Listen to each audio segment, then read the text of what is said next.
Hi guys, welcome back to my channel. My name is Gabby if you guys are new here. Today I'm going to be talking with my friend Christina about how we took the NCLEX, how we studied for the NCLEX, and how we passed the NCLEX.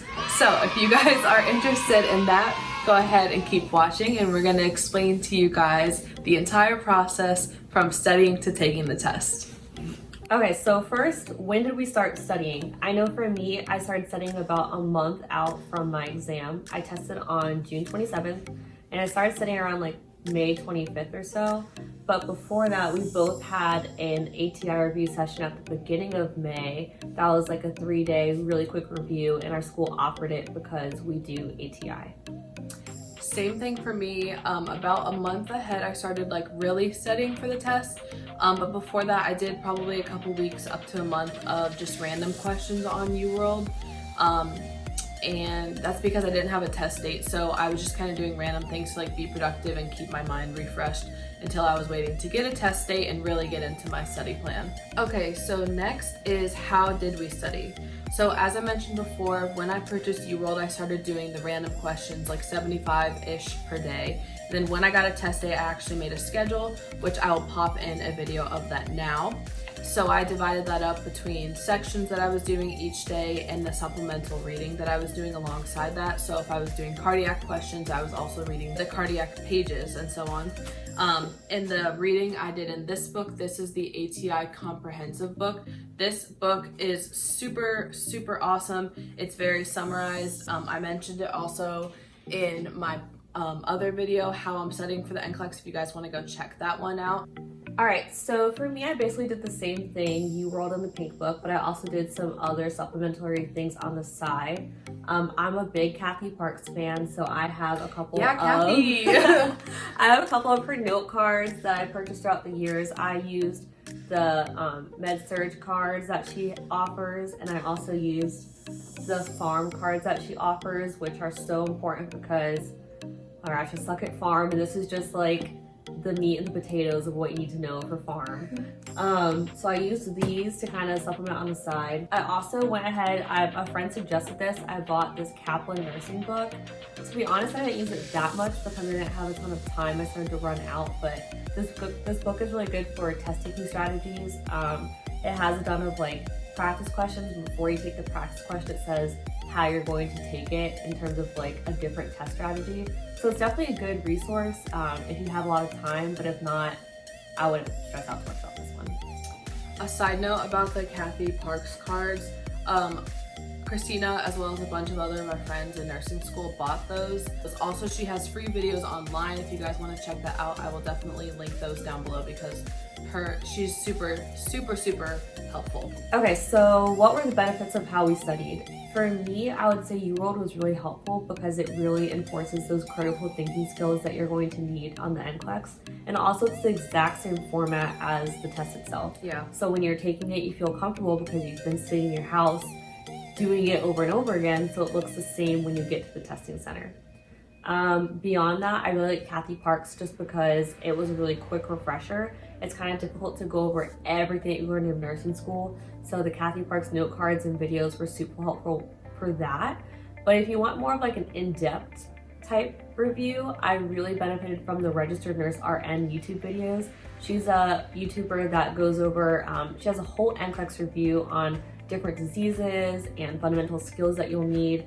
So like crutch walking, I really struggle with that. So I'd watch her videos on that to get a really in-depth explanation of how to answer those types of questions. And then lastly, for Kaplan, wasn't really too useful. I felt like it didn't benefit from it mainly just because I didn't really do it and because I never found myself on the NCLEX being, you know what, like this is a Kaplan test taking strategy that I learned, I'm gonna use it for this answer choice. I never really did that. So for me, I didn't use as many resources as Christina did. I just felt like I really wanted to focus in on UWorld because everyone said like UWorld whenever I was studying, so I was like, okay, like I'll focus on UWorld, and it ended up helping me, so that's fine.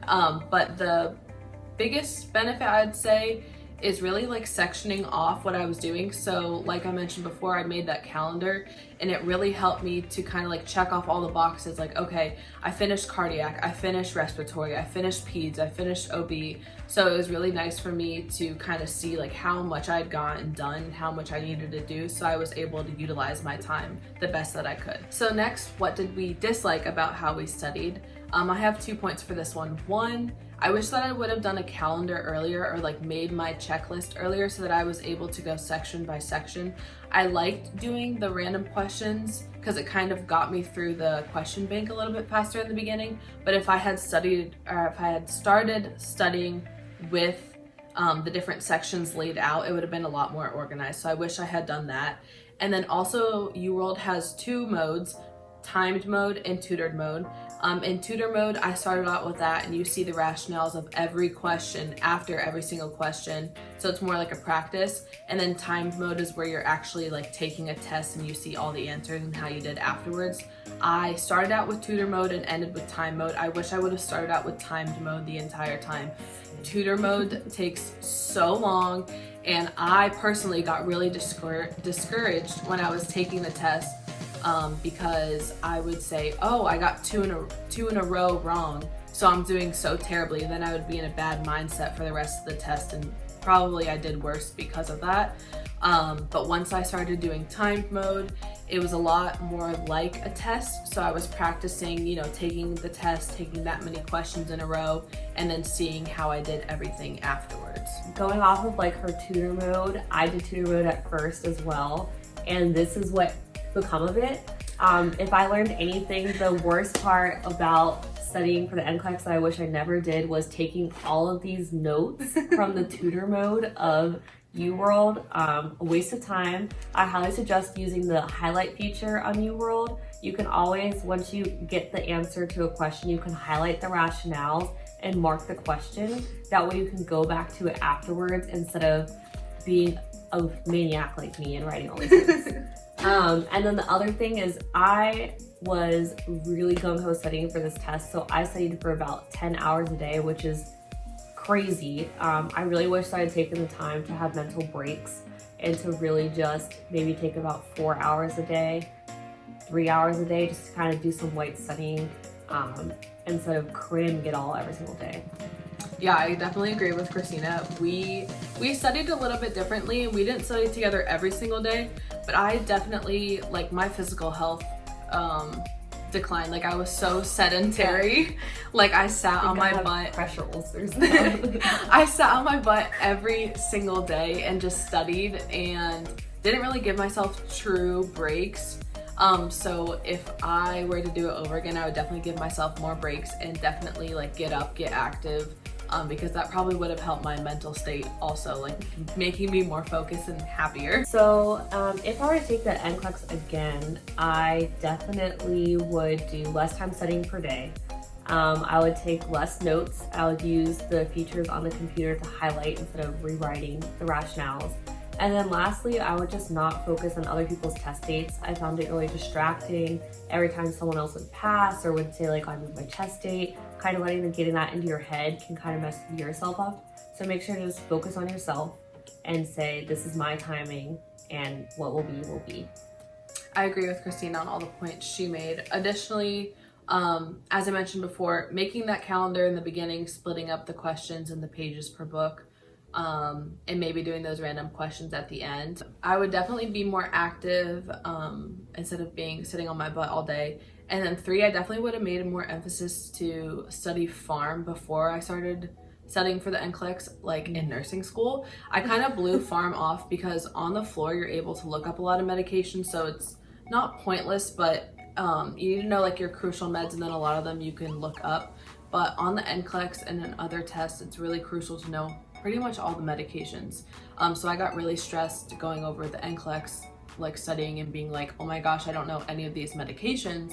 So I definitely would have taken pharm more seriously beforehand, so I wasn't stressed about it while I was studying for the NCLEX. Okay, next question, was the NCLEX hard?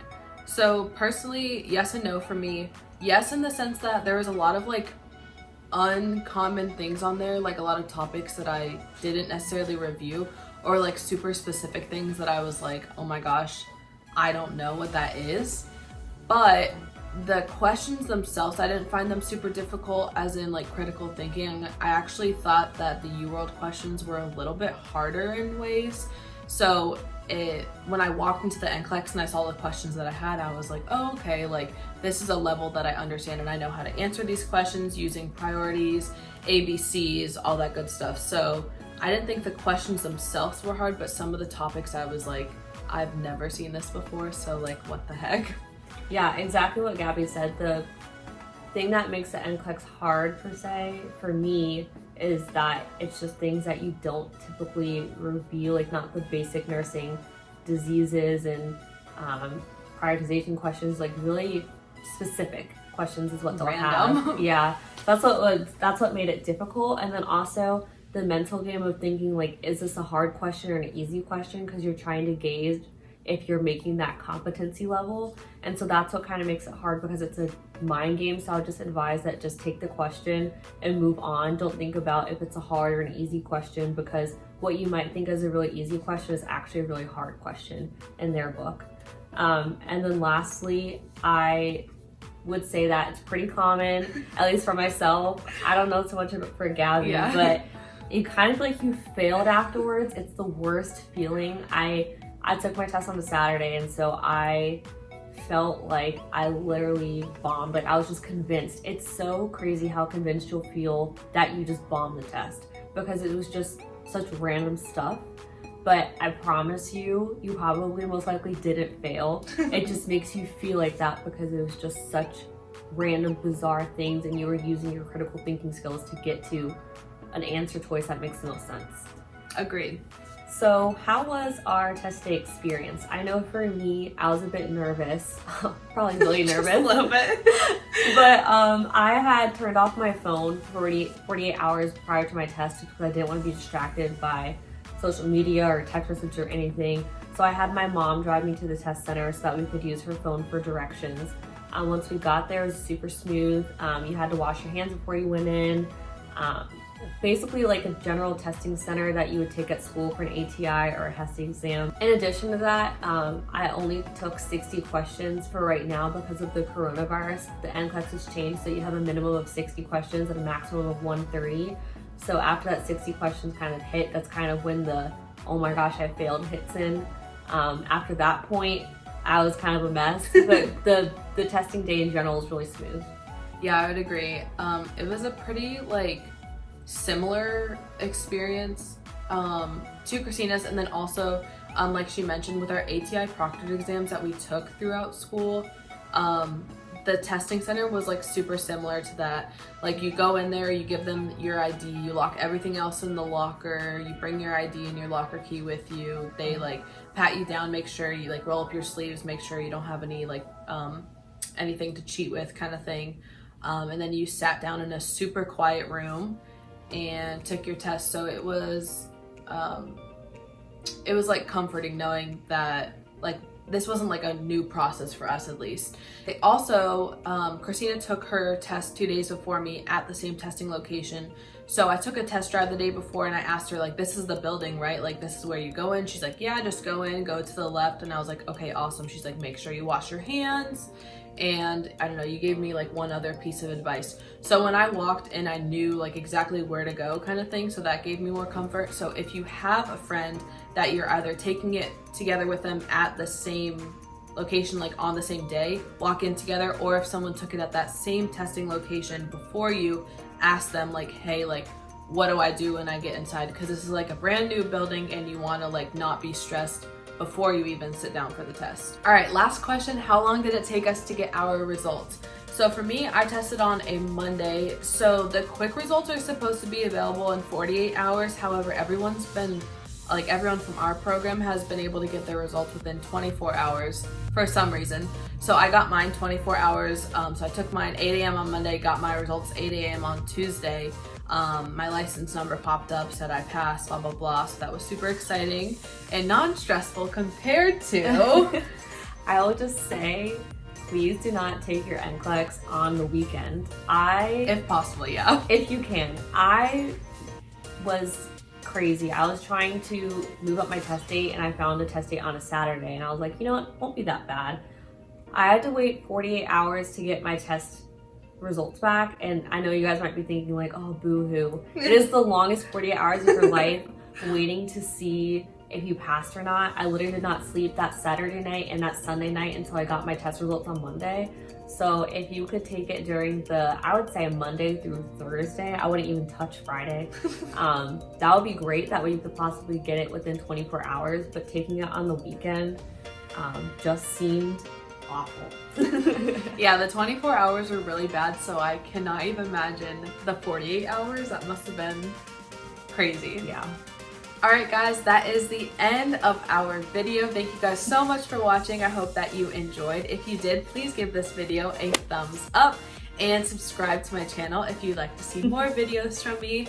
Also, please leave a comment down below of what you guys would like to see next, or if you have any questions, any other questions about the NCLEX that you'd like me to answer, I would be happy to answer them for you.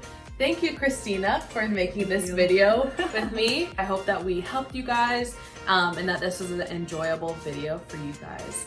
So I hope that you guys are having a great day. Hope you guys have a great rest of your day, and I will see you guys next time. Good luck on your NCLEX if you're taking it soon. Bye, guys.